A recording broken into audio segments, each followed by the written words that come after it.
Win SilkSong. Tomorrow, take off your clown gear, Skongers. Your watch has ended. And it's gonna be so good. Right? Right?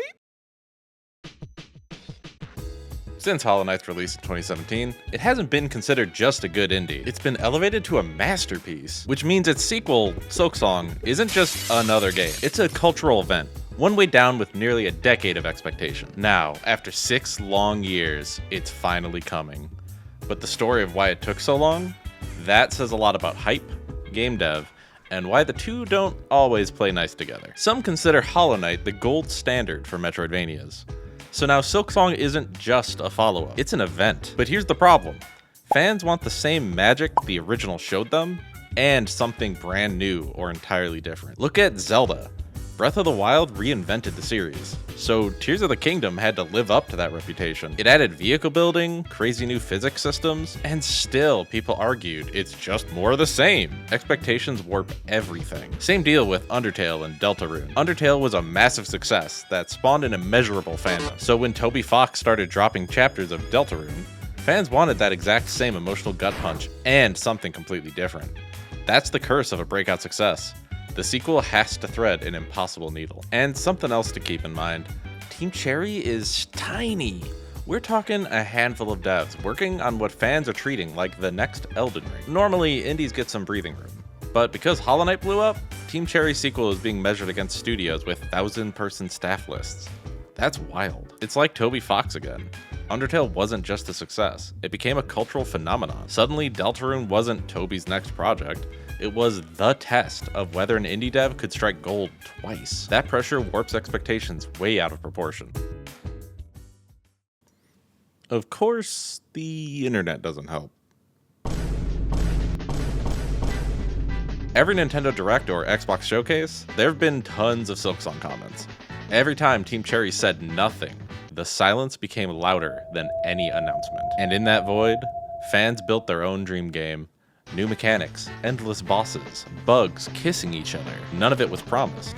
Just imagine. That's the power and the danger of hype culture. Before long, the community had designed the game in their heads. Jason Schreier over at Bloomberg asked Team Cherry the question everyone's been dying to know. What took so long? And their answer? They were having too much fun making it. That's it. No meltdown. No nightmare crunch. Just a team of devs loving their own projects so much that they wanted to keep tinkering, exploring, and making it better. These bastards weren't in development hell, they were in dev heaven. And honestly, that's the dream. Every game developer wishes they could be in that position. Financially stable enough, and creatively deranged enough, to build for the love of it, instead of chasing deadlines. It's a great sign for the game's quality too. If the devs are still this excited 6 years later, chances are there's something special cooking. Of course, if you've been waiting since 2019, that answer might make you want to slam your head into a bench. Too much fun sounds amazing for the devs, but for fans, it can sound like a sick joke. That tension between what's good for the devs and what's agonizing for the fans is exactly what makes SilkSong such a fascinating case study. Because here's the reality. The more time for polish, the more time for fan projection. The longer a game cooks, the more players imagine features that were never on the table. At this point, SilkSong isn't just a sequel, it's a long-awaited dream. We've seen this before. No Man's Sky promised infinite immersion and couldn't match its legend. Half-Life 3 became such a myth that releasing it now would be impossible. It could disappoint no matter what. SilkSong risked stepping into that same arena. A real game weighed against an imaginary one. As a designer, I think of it like this. Every game gets designed twice.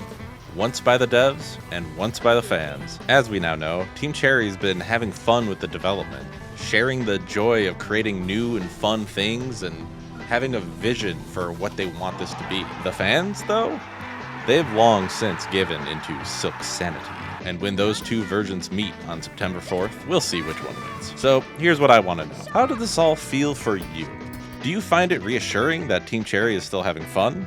Or are you maulding, knowing that their good times stretch into a 6-year wait? Either way, SilkSong is finally real. On September 4th, the dream version and the real version collide. And honestly, that's worth celebrating, even if we're losing so many amazing Silk posts along the way. Team Cherry, thanks for the passion. Now, please, tell me if Zote my goat is in it. Let's go, boys! Woo!